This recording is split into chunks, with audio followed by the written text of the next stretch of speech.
ही बात करिए, सरकार का बहुत बड़ा फेलियर है। ये सरकार से अगर नहीं हो रहा है तो छोड़ क्यों नहीं देती? आप कितनी गंदगी पे उतरोगे मुझे ये बताइए। इलेक्शन को अभी भी टाइम है, तो उससे पहले आप कितनी गंदगी पे उतरोगे? महायुति की सरकार से मुझे पूछना है कि आप और क्या हदें पार करना आपकी बाकी रह गई है, ये बता दीजिए प्लीज। राहत इंदौरी का एक शेर है कि लगेगी आग तो जलेंगे सभी के घर, यहाँ सिर्फ हमारा मकान थोड़ी ना है।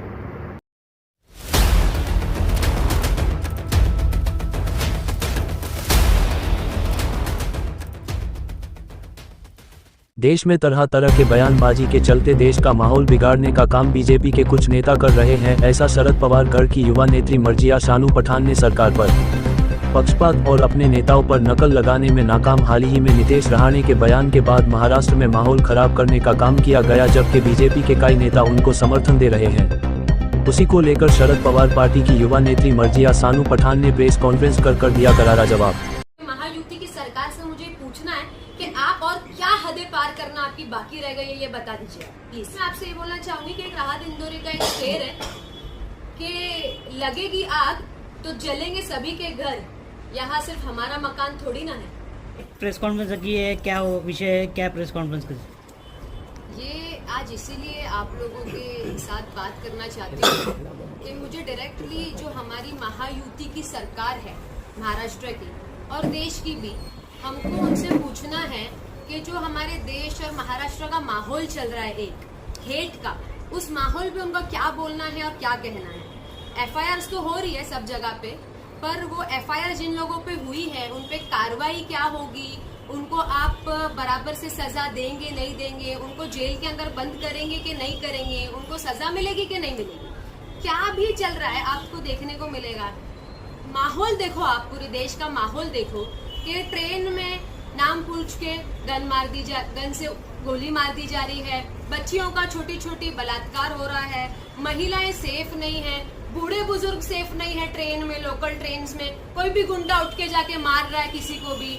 इनके अच्छे खासे बड़े नामचीन लीडर बड़े बड़े प्लेटफॉर्म पे हेट स्पीच कर रहे डायरेक्ट। इनके सो कॉल्ड संत लोग पीर पैगंबरों के ऊपर, संतों के ऊपर गंदी गंदी टिप्पणी कर रहे हैं, गंदी गंदी बातें कर रहे हैं। बहुत है लिस्ट जो है ना वो मॉब लिंचिंग चल रही है। तो आपका हेट स्पीच का डेफिनेशन क्या है फिर? अगर ये नहीं है, अगर इस पे कार्रवाई नहीं होगी तो फिर आपका डेफिनेशन क्या है? गलत बातों पे, दंगे फैलाने के माहौल पे आपका डेफिनेशन क्या है? इस पे अभी तक कार्रवाई क्यों नहीं हो पा रही है? कि ये आप ही करवा रहे हो या आपकी सरकार फेलियर है, निकम्मी है, निर्लज है, सेल्फिश है कि आप ये नहीं कर पा रहे हो? एक माहौल आपने देश का, महाराष्ट्र का खराब करने का एक आपने मोटिव ले लिया है अपने हाथों में कि हम किसी भी तरीके से दंगे कराए, झगड़े फैलाए, लोगों को पागल बनाए। मासूम लोगों को पागल बनाने का काम बंद करो। ये सरकार को बोलो कि गरीबों को आपस में क्यों भिड़ा रहे हो आप? गरीब मुसलमान को, गरीब हिंदू को आप एक दूसरे से झगड़े करा रहे हो। आप देखिए ना, आप मुझे बताइए कोई वेल एस्टेब्लिश लोग लड़ रहे क्या जाके? वेल एस्टेब्लिश लोग आपको किसी को मारते हुए दिखेंगे? नहीं दिखेंगे। ये बेचारे गरीब हिंदू, गरीब मुसलमानों को आपस में लड़ाने की कोशिश कर रहे हैं। क्यों? अमीर मुसलमान गल्फ कंट्री में जाके तो आप गले मिलते हो उनके साथ, बड़ी रिस्पेक्ट है आपको उनके लिए, बड़ा गला मिल के आप उनके साथ कबाब खाते हो। गल्फ कंट्री में जाके आप क्यों कबाब खाते हो?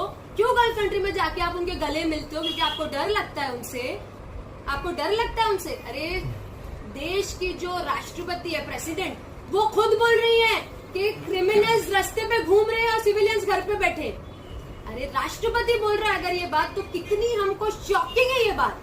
अगर हमारे प्रेसिडेंट ये बात बोल रही हैं तो ये बात कितनी शॉकिंग है कि क्रिमिनल्स जो है वो घूम रहे हैं, तो सिविलियंस को घर पे बैठना चाहिए। क्योंकि डर का माहौल सब जगह पे चालू हो गया। आप एक डर का माहौल क्रिएट करना चाहते हैं लोगों के अंदर। मर्जिया, अभी 2-3 महीने के बाद में हरियाणा और महाराष्ट्र में विधानसभा के चुनाव होने जा रहे हैं और जो उसके सर्वे आ रहे हैं, एग्जिट पोल जो बता रहा है और खुद बीजेपी की जो इंटरनल रिपोर्ट है उस सर्वे को लेकर उनका ये कहना है कि महाराष्ट्र में महायुति की हालत काफी खराब है। देखिए, ये उनकी टैक्टिक्स ही है, ये वही कर रही है, सरकार का ही फेलियर है, ये सरकार की विचारधारा है, इनका यही मतलब है डिवाइड एंड रूल।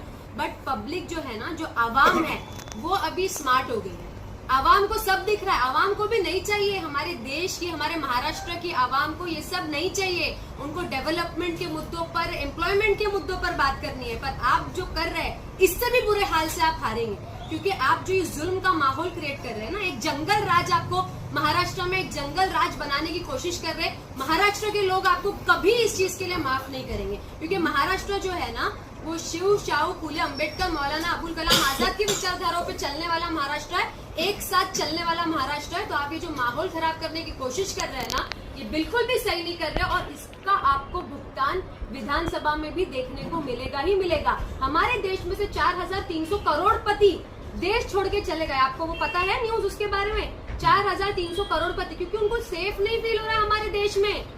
हमारे देश में उनको सेफ फील नहीं हो रहा है, इससे बड़ी और क्या बात है। और अभी हाल ही में जो ट्रेन के अंदर, कल्याण के अंदर, एक बुजुर्ग 72 साल के जो बुजुर्ग थे, उनके साथ में जो मामला पेश आया, उनकी जिस तरीके से कुछ युवकों द्वारा मतलब उनको मारा पीटा गया और उनको कब्जों धाराएं लगा के मतलब उन्होंने लगाई, जिसकी वजह से दूसरे दिन वो लोग आरोपी लोग छूट गए।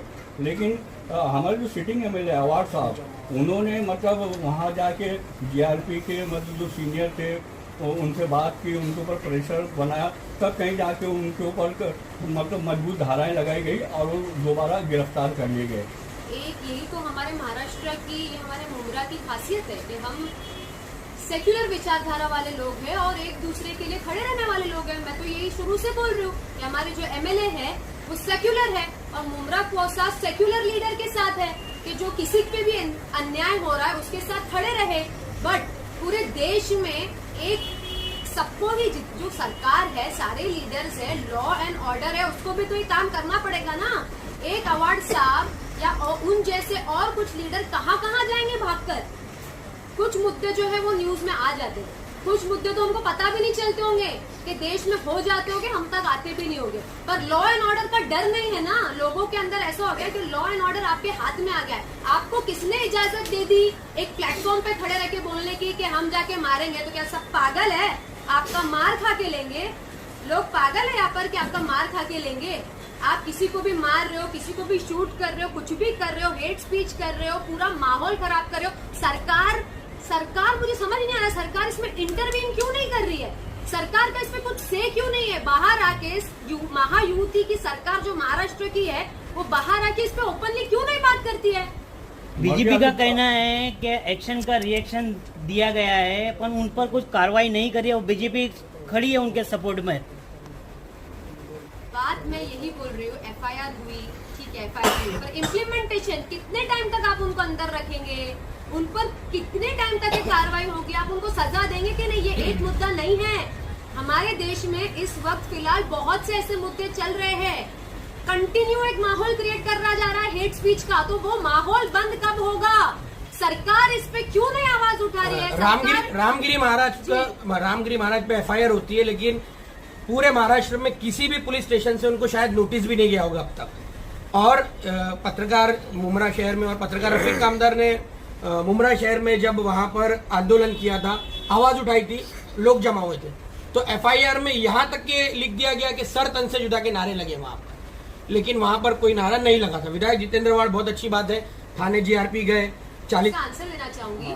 उस चीज पे अवार्ड साहब ने भी ये चीज बोली कि जब हमारी सरकार थी और कुछ सालों पहले, आपको पता है, एक माहौल क्रिएट किया गया था कि मुमरा में दंगे मुमरा के वाले लोगों ने करने की कोशिश की, तब हमारी सरकार थी, अवार्ड साहब थे, तब किसी पे भी कोई भी एफआईआर नहीं हुई। आज हमारी सरकार नहीं, आपको तो पता है, लॉ एंड ऑर्डर जिसकी सरकार है उसके साथ चल रहा है फिलहाल। लॉ एंड ऑर्डर की इंडिपेंडेंसी खत्म हो चुकी है, लॉ एंड ऑर्डर की इंडिपेंडेंसी खत्म हो चुकी है। और अवार्ड साहब ने इस चीज पे बोले हैं कि इंशाल्लाह जब हमारी सरकार दोबारा आएंगी तो जितने भी लोगों पे एफआईआर हुई है उन पे एफआईआर खारिज करी जाएगी। अभी 2 दिन पहले नीतीश राणे जो बीजेपी के एमएलए, उन्होंने आनंद नगर की सभा के अंदर जिस तरीके से रामगिरी महाराज का बचाव करते हुए ये कहा मुसलमानों को कि अगर उनके खिलाफ, रामगिरी महाराज के खिलाफ अगर कोई भी तो अपमानजनक बातें करेगा तो हम मुसलमानों को मस्जिदों में घुस के मारेंगे।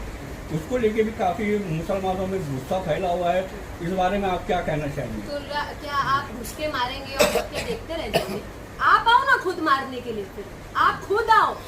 गरीब हिंदुओं को ब्रेन वॉश करके मत भेजो आप खुद आओ, आपके फैमिली के साथ आना, आप खुद आइए ना। आप लोग बोल के हट जाते हो, आप बोल के हट जाते हो पीछे। आपकी तो फैमिली और आप, आपके सब बच्चे सब अच्छे से अच्छी स्कूल्स में पढ़ रहे हैं। गरीब जनता को क्यों पागल बना रहे हो आप? आप जो मासूम लोग हैं उनका ब्रेन वॉश करके झगड़े क्यों करा रहे हो आपस में एक दूसरे के? ये एक टैक्टिक्स है। तो आवाम को ये समझना जरूरी है कि ये आपको राजनीति फायदे के लिए यूज किया जा रहा है और महाराष्ट्र की संस्कृति ये नहीं है। और महाराष्ट्र इसका जवाब विधानसभा इलेक्शन में दे दे। हमारे चैनल को सब्सक्राइब करें, बेल आइकन जरूर प्रेस करें, हमारी न्यू वीडियो सबसे पहले देखें।